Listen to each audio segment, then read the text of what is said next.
What's up, y'all? What's going on?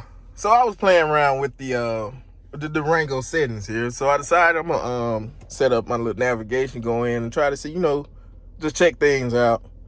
And I came across this when I went to settings. I was like, okay, we go into map setup.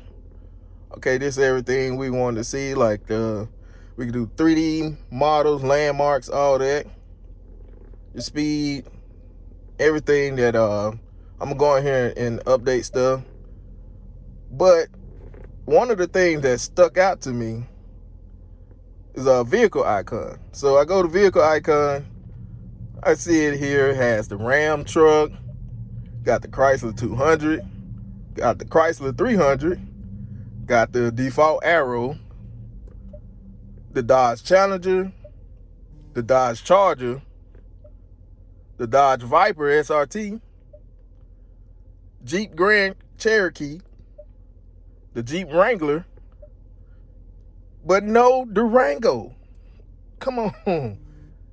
Like, what am I supposed to just put my icon as the Jeep Cherokee? That's the closest thing that to the Durango. But how you forget the Durango?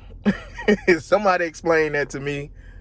And y'all let me know what y'all think.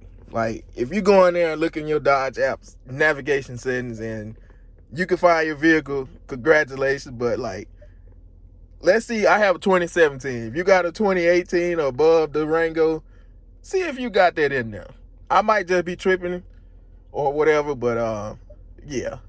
I'm just gonna set that on the default Arrow, and we gonna go from there, because they don't even have the Durango here. So, but yeah, I'll see y'all on the next one. Peace out.